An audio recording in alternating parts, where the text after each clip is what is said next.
আজকের গল্প প্রভাত কুমার মুখোপাধ্যায়ের লেখা আদরিণী। রবীন্দ্র সমসাময়িক যুগে কথা সাহিত্যে যারা অগ্রগণ্য ভূমিকা লাভ করেছিলেন তাদের মধ্যে অন্যতম পুরোধা ব্যক্তি হলেন প্রভাত কুমার মুখোপাধ্যায়। রবীন্দ্রনাথের সমকালেও তাঁর গল্পের জনপ্রিয়তা ছিল বহুল। তার গল্পের প্রধান বৈশিষ্ট্য হল সমাজ কল্যাণ ও সমাজ সমালোচনা। নিজের মৌলিকতার জন্যই বিংশ শতাব্দীর বাংলা কথা সাহিত্যে একটি স্মরণীয় নাম প্রভাত কুমার মুখোপাধ্যায়। শুরু হচ্ছে আজকের গল্প আদরিণী।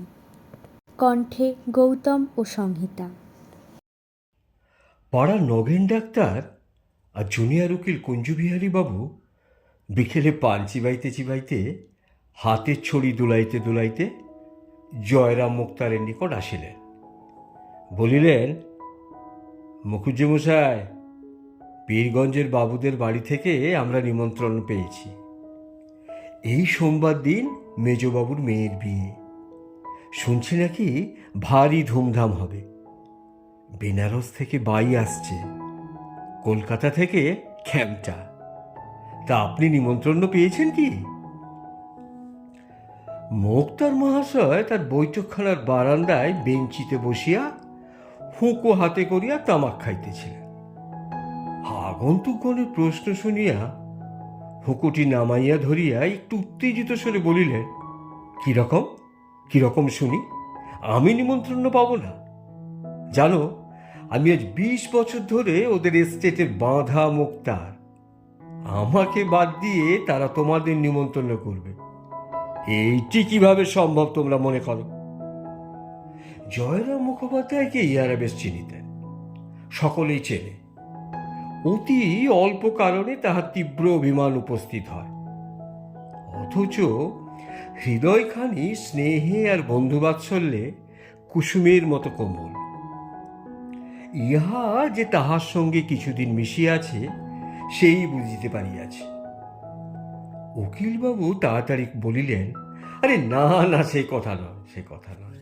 আপনি শুধু শুধু রাগ করছেন মুখুজ্জেমশাই। আমরা কি সেভাবে বলছি? এই জেলার মধ্যে এমন কে বিষয়ী লোক আছে যে আপনার কাছে উপকৃত নয়, আপনার খাতির করে না?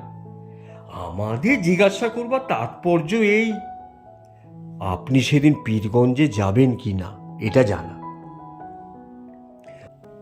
মুখোপাধ্যায় নরম হইলেন, বলিলেন, ভাইরা বস, বলিয়া সম্মুখস্থ আরেকখানি বেঞ্চি দেখাইয়া দিলেন।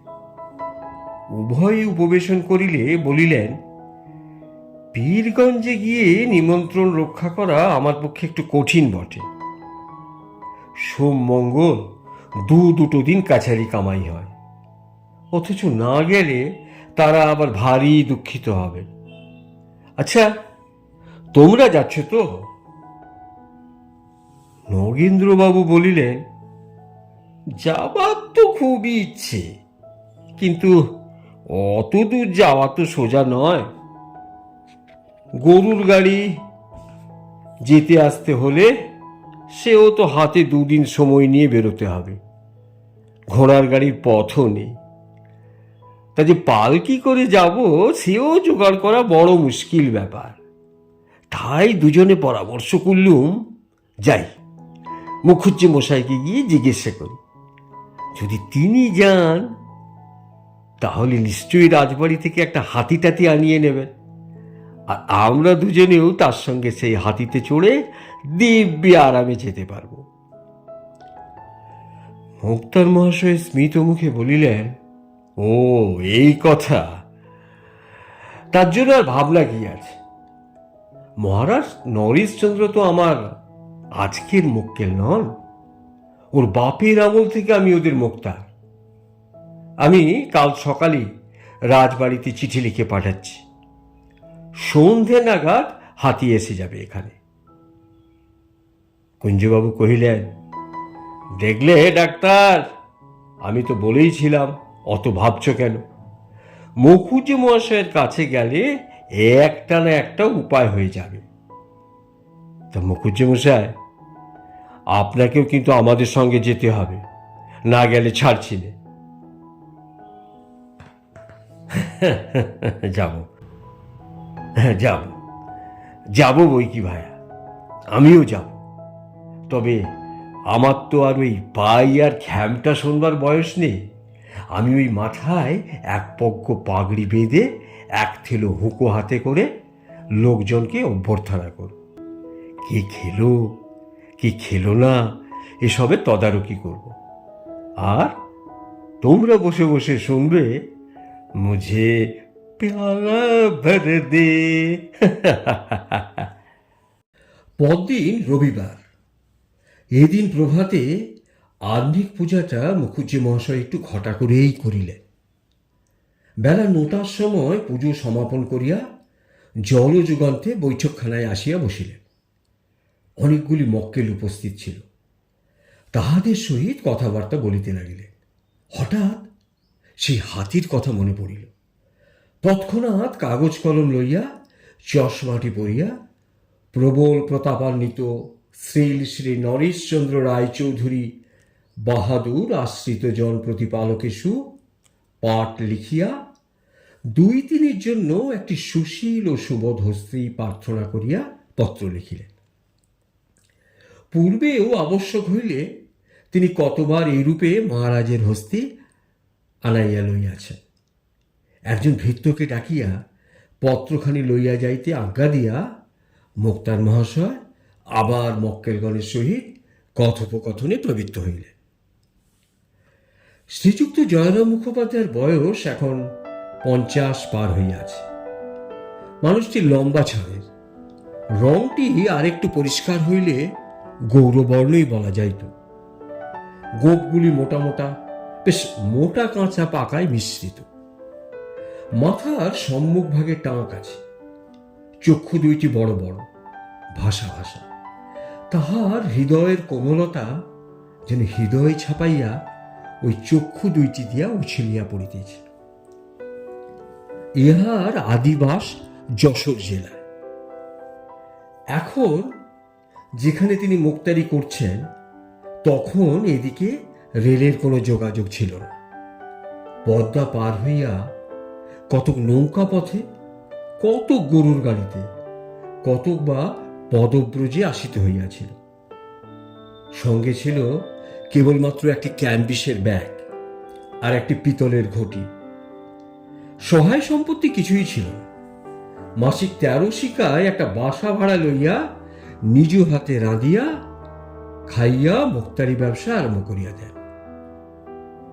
আর এখন সেই জয়রাম মুখোপাধ্যায় পাকা দালান কোঠা করিয়াছেন, বাগান করিয়াছেন, পুকুর কিনিয়াছেন, অনেকগুলি কোম্পানির কাগজও কিনিয়াছেন। যে সময়ের কথা বলিতেছি, তখন এই জেলায় ইংরেজিওয়ালা মুক্তারের আবির্ভাব হইয়াছে বটে, কিন্তু জয়রাম মুখুজ্জিকে তাহারা কেউই হটাইতে পারে না। তখনও উনি ছিলেন এই জেলার প্রধান মুক্তা। মুখোপাধ্যায় মহাশয়ের হৃদয়খানি অত্যন্ত কোমল আর স্নেহপ্রবণ হইলেও মেজাজটা ছিল কিছুটা রুক্ষ। যৌবনকালে ইনি রীতিমতো বদরাগী প্রকৃতির ছিলেন। এখন রক্ত অনেকটা ঠান্ডা হইয়া আসিয়াছে। সেকালে হাকিমেরা একটু অবিচার অত্যাচার করলেই মুখুজ্জি মহাশয় রাগিয়া চেঁচাইয়া অনর্থপাত করিয়া তুলিতেন। একদিন এজলাসে এক ডেপুটির সহিত ইহার বিলক্ষণ বচসা হয়। বিকেলে বাড়ি আসিয়া দেখিলেন তাহার মংলা গাঁই একটি এঁড়ে বাছুর প্রসব করিয়াছে। তখন আদর করিয়া উক্ত ডেপুটি বাবুর নামে বাছুরটির নামকরণ করিলেন। ডেপুটি বাবু লোক পরম্পরায় ক্রমে ক্রমে এ কথা শুনিয়াছিলেন। বলা বাহুল্য, নিতান্ত প্রীতিলাভ করেন নাই। আরেকবার এক ডেপুটির সম্মুখে মুখুজ্জি মহাশয়ের আইনের তর্ক বাঁধিয়া গিয়াছিল, কিন্তু হাকিম কিছুতেই ইহার কথায় সায় দিতেছিলেন না। অবশেষে রাগের মাথায় জয়রাম বলিয়া বসিলেন, আমার স্ত্রীর যতটুকু আইন জ্ঞান আছে দেখছি হুজুরের তো সেটুকুও নাই। সেদিন আদালত অবমাননার জন্য মোক্তার মহাশয়ের 5 টাকা জরিমানা হইয়াছিল, কিন্তু এই আদেশের বিরুদ্ধে তিনি হাইকোর্ট অব্দি লড়িয়াছিলেন। সর্বশুদ্ধ 1700 টাকা ব্যয় করিয়া এই 5 টাকা জরিমানা হুকুম তিনি রহিত করিয়াছিলেন। মুখোপাধ্যায় যেমন অনেক টাকা উপার্জন করিতেন, তেমনি তার ব্যয়ও যথেষ্ট ছিল। অকাতরে অন্নদান করিতেন। অত্যাচারিত, উৎপীড়িত, নিপীড়িত গরিব লোকদের মোকদ্দমা তিনি কত সময় বিনা ফিজে, এমনকি নিজ অর্থব্যয় পর্যন্ত করিয়া চালাইয়া দিয়াছেন। প্রতি রোববার অপরাহ্নকালে পাড়ার যুবক এবং বৃদ্ধগণ মোক্তার মশায়ের বৈঠকখানায় সমবেত হইয়া তাস পাশা খেলিয়া থাকে। অদ্য সেরূপ অনেকে আগমন করিয়াছে। পূর্বোক্ত ডাক্তারবাবু আর উকিলবাবুও আছেন। হাতিকে বাঁধিবার জন্য বাগানে অনেকটা স্থান পরিষ্কৃত করা হইতেছে। হাতি রাত্রে খাইবে বলিয়া বড় বড় পাতা শুদ্ধ কয়েকটি কলা গাছ ও অন্যান্য বৃক্ষের ডাল কাটাইয়া রাখা হইয়াছে। মোক্তার মশায় সে সমস্ত বিষয়ে তদারকি করিতেছে, আর মাঝে মাঝে বৈঠকখানায় আসিয়া কোনো ব্রাহ্মণের হাত থেকে হুকুটি লইয়া দাঁড়াইয়া দাঁড়াইয়া 2-4 টান দিয়ে আবার বাইরে যাইতেছে। সন্ধ্যার কিছু পূর্বে জয়রাম বৈঠকখানায় বসিয়া পাশা খেলা দেখিতেছিলেন। এমন সময় সেই পত্রবাহক ভৃত্য ফিরিয়া আসিল, বলিল, হাতি পাওয়া গেল না। কুঞ্জবাবু নিরাশ হইলেন, বলিয়া উঠিলেন, হ্যাঁ, পাওয়া গেল না? নগেন্দ্রবাবু বলিলেন, তাই তো, সবই তো মাটি। মোক্তার মহাশয় বলিলেন, কেন রে, হাতি পাওয়া গেল না কেন? চিঠির জবাব এনেছিস? ভৃত্য বলিল, আগে না, দেওয়ানজিকে গিয়ে চিঠি দিলাম। তিনি চিঠি নিয়ে মহারাজের কাছে গেলেন। খানিক বাদে ফিরে এসে বললেন, বিয়ের নেমন্তন্ন হয়েছে, তার জন্য হাতি কেন, গরুর গাড়িতে আসতে বলো। এই কথা শুনিবা মাত্র জয়রাম ক্ষোভে লজ্জায় একেবারে ক্ষিপ্ত প্রায় হইয়া উঠিলেন। তাহার হাত পা ঠকঠক করিয়া কাঁপিতে লাগিল, 2 চক্ষু দিয়া রক্ত ফাটিয়া পড়িতে লাগিল। মুখমণ্ডল শিরা অপশিরাগুলি স্ফীত হইয়া উঠিল। কম্পিত স্বরে খাড় বাঁকাইয়া বারবার বলিতে লাগিলেন, হাতি দিলে না, হাতি দিলে না, আমাকে হাতি দিলে না। সমবেত ভদ্রলোকগণ ক্রীড়া বন্ধ করিয়া হাত গুটাইয়া বসিলেন। কেহ কেহ বলিলেন, কি আর করবেন মুখুজ্জে মশাই, পরের জিনিস, জোর তো নাই। একখানা ভালো দেখে গরুর গাড়ি ভাড়া করিয়া রাত্রি 10টা-11টার সময় বেরিয়ে পড়েন, ঠিক সময়ে পৌঁছে যাবেন। ওই ইমাদ্দি শেখ একজোড়া নতুন বলদ কিনেছে, খুব দ্রুত যায়। জয়রাম বক্তার দিকে দৃষ্টিপাত না করিয়া বলিলেন, না, গরুর গাড়িতে চড়ে আমি যাব না। যদি হাতি চড়ে যেতে পারি তবেই যাব, নইলে এ বিভায়ে আমার যাওয়া হইবে না। শহর হইতে 2-3 ক্রোশের মধ্যে 2-3 জন জমিদারের হস্তি ছিল। সেই রাতেই জয়রাম তৎস্থানে লোক পাঠাইয়া দিলেন। যদি কেউ হস্তি বিক্রয় করে তবে তিনি তাহা কিনিবেন। রাত্রে 2 প্রহরের সময় একজন ফিরিয়া আসিয়া বলিল, বীরপুরে রুমাচরণ লাহিড়ির একটা মাদি হাতি আছে, এখনো বাচ্চা, বিক্রি করবে, কিন্তু বিস্তর দাম চায়। কত? 2000 টাকা। খুব বাচ্চা? না, সবারই নিতে পারবে, কোচ পরওয়া নেই, তাই কিনব। এখনই তুমি যাও, কাল সকালেই যেন হাতি আসে। লাহিড়ী মশাইকে আমার নমস্কার জানিয়ে বলো হাতির সঙ্গে যেন কোনো বিশ্বাসী কর্মচারী পাঠিয়ে দেন, হাতি দিয়ে টাকা নিয়ে যাবে। পরদিন বেলা 7টার সময় হস্তিনী আসিল। তাহার নাম আদরিনী। লাহিড়ী মহাশয়ের কর্মচারী রীতিমতো স্ট্যাম্প কাগজে রসিদ লিখিয়া দিয়া 2000 টাকা লইয়া প্রস্থান করিল। বাড়িতে হাতি আসিবা মাত্র পাড়ার তাবৎ বালক বালিকা আসিয়া বৈঠকখানার উঠানে ভিড় করিয়া দাঁড়াইল। দুই একজন দুষ্টু বালক সুর করিয়া বলিতে লাগিল, হাতি তোর কুদা পাই নাতি। বাড়ির বালকেরা ইহাতে অত্যন্ত ক্রুদ্ধ হইয়া উঠিল। তখন অপমান করিয়া তাহাদিগকে গৃহ হইতে বহিষ্কৃত করিয়া দিল। হস্তিনী গিয়া অন্তঃপুরের নিকট দাঁড়াইল। মুখুজ্জে মহাশয় বিপত্নিক। তাহার জ্যেষ্ঠা পুত্রবধূ একটি ঘটিতে জল লইয়া সভয় পদক্ষেপে বাহির হইয়া আসিলেন। কম্পিত হস্তে তাহার পদচতুষ্টয়ে সেই জল একটু একটু করিয়া ঢালিয়া দিলেন।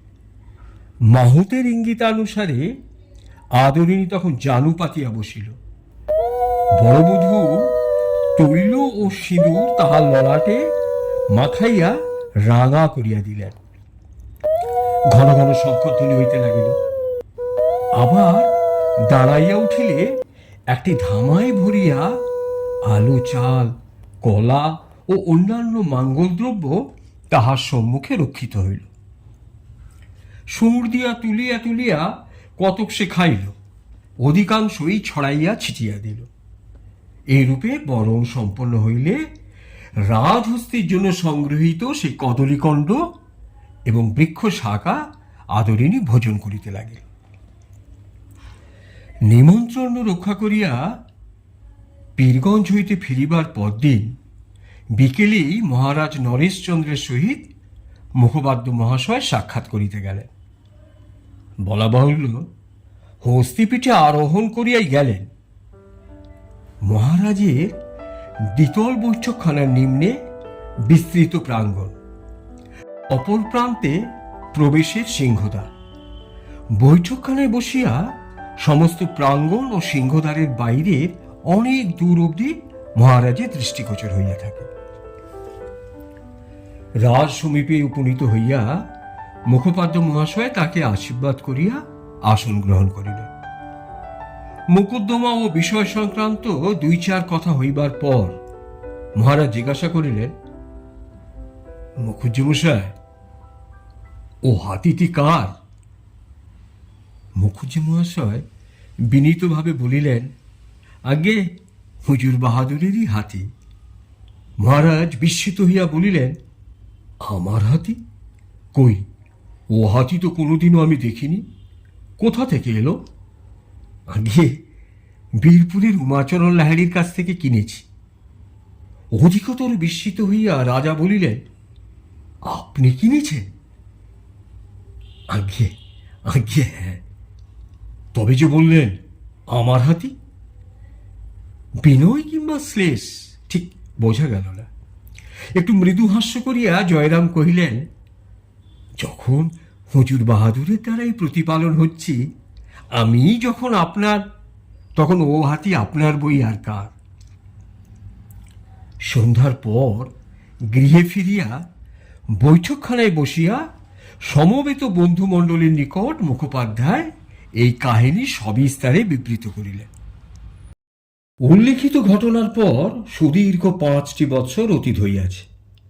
এই 5 বৎসরে মোক্তার মশায়ের অবস্থার অনেক পরিবর্তন হইয়াছে। নতুন নিয়মে পাশ করা শিক্ষিত মোক্তারে জেরাকোট ভরিয়া গিয়াছে। শিথিল নিয়মের আইন ব্যবসায়ীদের আর সে কদর নাই। ক্রমে ক্রমে মুখোপাধ্য মহাশয়ের আয় কমিতে লাগিল। পূর্বে যত উপার্জন করিতেন এখন তার অর্ধেক হয় কিনা সন্দেহ। অথচ ব্যয় প্রতি বৎসরই বর্ধিত হইতেছে। তাহার 3টি পুত্র। প্রথম 2টি মূর্খ, বংশবৃদ্ধি ছাড়া কোনো কর্ম করিবারই যোগ্য নয়। কনিষ্ঠ পুত্রটি কলিকাতায় পড়িতেছে, সেটি যদি কালক্রমে মানুষ হয়, একমাত্র ভরসা। ব্যবসার প্রতি মুখোপাধ্যায়ের আর সে অনুরাগ নাই। বড় বিরক্ত হইয়া উঠিয়াছেন। ছোকরা মুক্তারগণ যাহাদিগকে একসময় উলঙ্গ অবস্থায় পথে খেলা করতে দেখিয়াছে, তাহারা এখন সামলা মাথায় দিয়া তাহার প্রতিপক্ষে দাঁড়াইয়া চোখ মুখ ঘুরাইয়া ফরফর করিয়া ইংরেজিতে হাকিমকে কি বলিতে থাকে। তিনি কিছুই বুঝিতে পারেন না। পার্শ্বস্থিত ইংরেজি জানা জুনিয়রকে জিজ্ঞাসা করেন, উনি কি বলিতেছেন। জুনিয়র তর্জমা করিয়া তাহাকে বুঝাইতে বুঝাইতে অন্য প্রসঙ্গে এসে উপস্থিত হয়। মুখের জবাব মুখেই রহিয়া যায়। নিষ্ফল রোষে তিনি ফুলিতে থাকেন। তাছাড়া পূর্বে হাকিমগণ মুখুজ্জে মহাশয়কে যেরূপ শ্রদ্ধার চোখে দেখিতেন, এখনকার নব্য হাকিমগণ তাহা করেন না। ইহাদের যেন বিশ্বাস যে ইংরেজি জানে না, সে মনুষ্য পদবাচ্যই নয়। এই সকল কারণে স্থির করিয়াছেন কর্ম হইতে এবার অবসর গ্রহণ করাই শ্রেয়। যাহা তিনি সঞ্চয় করিয়াছেন তাহা সুদ হইতে কোন রকমে সংসার যাত্রা নির্বাহ করিবেন। প্রায় 60 বৎসর বয়স হইল, চিরকালই কি খাটিবেন? বিশ্রামের কি সময় হয় নাই? বড় ছেলেটি যদি মানুষ হইত, 2 টাকা যদি রোজগার করিতে পারিত, তাহলে এতদিন কোন কালে মুখোপাধ্যায় মহাশয় অবসর লইতেন। বাড়িতে বসিয়া অবসর লইয়া হরিনাম করে কাটাইতেন। কিন্তু আর তো বেশি দিন চলে না। তথাপি আজকাল করিয়া করিয়া আরও 1 বৎসর কাটিল। এমন সময় দায়রায় এক খুনি মোকদ্দমা উপস্থিত হইল। সেই মোকদ্দমার আসামি জয়রাম মুখোপাধ্যায়কে নিজের মোক্তার নিযুক্ত করিল। একজন নতুন ইংরেজ জাজ আসিয়াছে, তাহারই এজলাসে বিচার। 3 দিন যাবৎ মোকদ্দমা চলিল। অবশেষে মুক্তার মহাশয় উঠিয়া জজ সাহেব বাহাদুর ও অ্যাসেসর মহোদয়গণ বলিয়া বক্তৃতা আরম্ভ করিলেন। বক্তৃতা শেষে অ্যাসেসরগণ মুখোপাধ্যায়ের মক্কেলকে নির্দোষ সাব্যস্ত করিলেন। জজ সাহেবও তাহাদের অভিমত স্বীকার করিয়া আসামিকে অব্যাহতি দিলেন। জজ সাহেবকে সেলাম করিয়া মুক্তার মহাশয় নিজ কাগজপত্র বাঁধিতেছেন। এমন সময় জজ সাহেব পেশকারকে জিজ্ঞাসা করিলেন, এই উকিলটির নাম কি? পেশকার বলিলেন, উহার নাম জয়রাম মুখার্জি। উনি উকিল নয়, মোক্তার। প্রসন্ন হাস্যের সহিত জজ সাহেব জয়রামের প্রতি চাহিয়া বলিলেন, আপনি মোক্তার? জয়রাম বলিলেন, হ্যাঁ হুজুর, আমি আপনার দাবিদার। জজ সাহেব পূর্ববৎ বলিলেন, আপনি মোক্তার? আমি মনে করিয়াছিলাম আপনি উকিল। যেরূপ দক্ষতার সহিত আপনি মোকদ্দমা চালাইছেন, আমি ভাবিয়াছিলাম আপনি এখানকার একজন ভালো উকিল। এই কথাগুলি শুনিয়া মুখোপাধ্যায় সে ডাগর চক্ষু দুটি জলে পূর্ণ হইয়া গেল। হাত দুটি জোড় করিয়া কম্পিত কণ্ঠে বলিলেন, না না হুজুর, আমি উকিল নয়, আমি একজন মোক্তার মাত্র। তাও সেকালের শিথিল নিয়মের একজন মূর্খ মোক্তার। আমি ইংরাজি জানি না হুজুর। আপনি আমার আজ যা প্রশংসা করিলেন, আমি জীবনের শেষ দিন অবধি তাহা ভুলিতে পারিব না। এই বুড়ো ব্রাহ্মণ আশীর্বাদ করিতেছে, হুজুর হাইকোর্টে জজ হন। বলিয়া ঝুঁকিয়া সেলাম করিয়া মুক্তার মহাশয় এজলাস হইতে বাহির হইয়া আসিলেন। ইহার পর তিনি আর কাচারি যান নাই। ব্যবসা ছাড়িয়া ক্লাইক এসে মুখোপাধ্যায় সংসার চলিতেছে। ব্যয় যে পরিমাণ সংকোচ করিবেন ভাবিয়াছিলেন, তাহা শত চেষ্টাতেও হয়ে ওঠে নাই। সুদের সংকুলান হয় নাই, মূলধনে হাত পড়িতে লাগিল, কোম্পানির কাগজের সংখ্যাও কমিতে লাগিল। একদিন প্রভাতে মোক্তার মহাশয় বৈঠকখানায় বসিয়া নিজের অবস্থার বিষয়ে চিন্তা করিতেছেন। এমন সময় মাহুত আদরিণীকে লইয়া নদীতে স্নান করাইতে গেল। অনেকদিন হইতে লোকে ইহাকে বলিতেছিল, হাতিটি আর কেন, এবার ওকে বিক্রি করে ফেলো, মাসে তো 30-40 টাকা বেঁচে যাবে। কিন্তু মুখুজ্জি মহাশয় উত্তর করে বলেন, তার চেয়ে বল না, তোমার ওই ছেলে পিলে নাতি নাতনিদের খাওয়াতেও অনেক টাকা ব্যয় হয়ে যাচ্ছে, ওদেরও একে একে বিক্রি করে ফেলি। এরও মুক্তির পর তো আর কোনো কথা চলে না। হাতিটিকে দেখিয়া মুখোপাধ্যায়ের মনে হইল, ইহাকে যদি মাঝে মধ্যে ভাড়া দেওয়া যায়, তাহা হইলে কিঞ্চিত অর্থাগম হইতে পারে। তখনই কাগজ কলম লইয়া নিম্নলিখিত বিজ্ঞাপনটি মুসাবিদ করিলেন।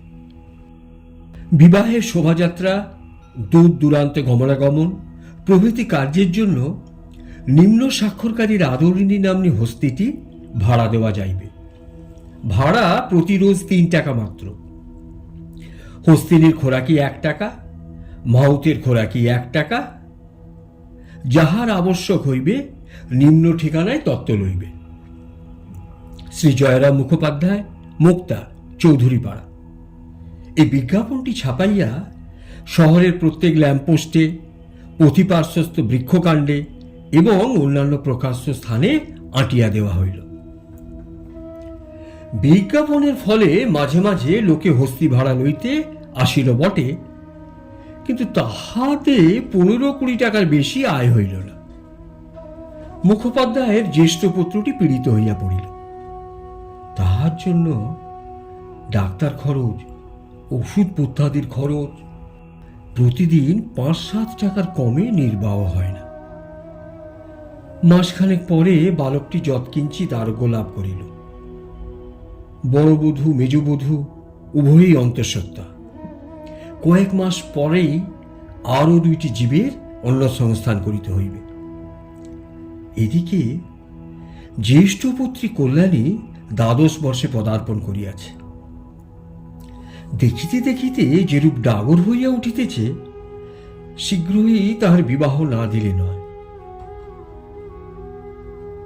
নানা স্থান হইতে তাহার জন্য সম্বন্ধ আসিতেছে, কিন্তু ঘর আর বর মনের মতো হচ্ছে না। যদি ঘর বর মনের মতো হইল, তবে তাহাদের খাই শুনিয়া চক্ষু স্থির হইয়া যায়। কন্যার পিতা এ সম্বন্ধে একেবারে নির্লিপ্ত। সে নেশা ভাঙ করিয়া, তাস পাশা খেলিয়া, ফুলুট বাজাইয়া বেড়াইতেছে। যত দায় এই 60 বৎসরে বুড়ারি ঘাড়ে। অবশেষে এক স্থানে বিবাহে স্থির হইল। পাত্রটি রাজশাহী কলেজে এলে পড়িতেছে। খাইবার পরিবার সংস্থানও আছে। তাহা 2000 টাকা চাহে। নিজেদের খরচ 500। 2500 টাকা হইলে বিবাহটি হয়। কোম্পানির কাগজের বান্ডিলও দিন দিন ক্ষীণ হইতেছে। তাহা হইতে 2500 বাহির করা বড়ই কষ্টকর হইয়া দাঁড়াইল। আর শুধু একটি তো নহে, আরও নাতনিরা রহিয়াছে, তাহাদের বেলায় কি উপায় হইবে? এই সকল ভাবনা চিন্তার মধ্যে পড়িয়া মুখোপাধ্যায় মহাশয়ের শরীরটি ক্রমশ ভাঙিয়া পড়িতে লাগিল। একদিন সংবাদ আসিল, কনিষ্ঠ পুত্রটি বিএ পরীক্ষায় ফেল করিয়াছে। বন্ধুগণ বলিতে লাগিল, মুখুজ্জি মহাশয়, হাতিটিকে বিক্রি করে ফেলুন, আর ওকে বিক্রি করে এই নাতনির বিবাহ দিন। কি আর করবেন বলুন, অবস্থা বিচার করে তো চলতে হয়। আপনি জ্ঞানী লোক, মায়া এবার পরিত্যাগ করুন। মুখোপাধ্যায় কোনো উত্তর দেয় না। মাটির পানে চাহিয়া ম্লান মুখে বসিয়া কেবল চিন্তা করেন, আর মাঝে মাঝে দীর্ঘ নিঃশ্বাস ফেলেন। চৈত্র সংক্রান্তিতে বামুনহাটে একটা বড় মেলা হয়। সেখানে বিস্তর গরু, বাছুর, ঘোড়া, হাতি, উট বিক্রয়ার্থে আসে। বন্ধুগণ বলিলেন, হাতিটিকে এবার মেলায় পাঠিয়ে দাও, অনায়াসে বিক্রি হয়ে যাবে। 2000-এ কিনেছিলে, এখন হাতিটা বড় হয়েছে, 3000 টাকা অনায়াসে তুমি পেয়ে যাবে। কেচুর খুঁটি চক্ষু মুছিয়া বলেন, কি করে তোমরা এমন কথা বলতে পারছ? বন্ধুরা বুঝাইলেন, আপনিই তো বলেন ও আমার মেয়ের মতো। তা মেয়েকেই কি চিরদিন ঘরে রাখা যায়? মেয়ের তো বিয়ে দিতে হয়, মেয়ে তো শ্বশুর বাড়ি চলে যায়, তার আর উপায় কি? তবে পোষা জানোয়ার তো অনেক দিন ঘরে রয়েছে, মায়া পড়ে গেছে, তাই একটু দেখে শুনে কোনো ভালো লোকের হাতে বিক্রি করলেই তো হয়, যে বেশ আদর যত্নে রাখবে, কোনো কষ্ট দেবে না। দেখুন, এমন লোককে দেখেই না হাতিটা বিক্রি করুন।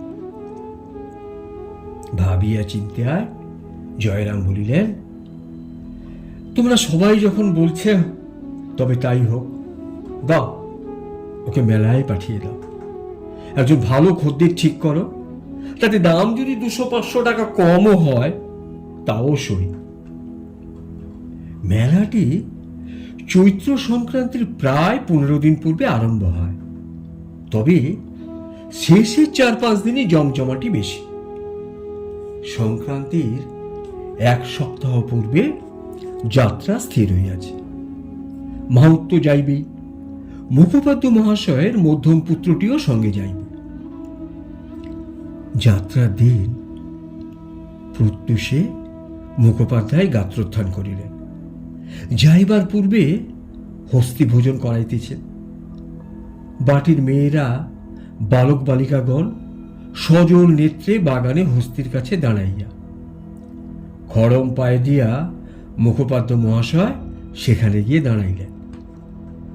পূর্বদিন 2 টাকা রসগোল্লা আনাইয়া রাখিয়াছিলেন। ভৃত্য সেই হাঁড়ি হাতে করিয়া আসিয়া দাঁড়াইল।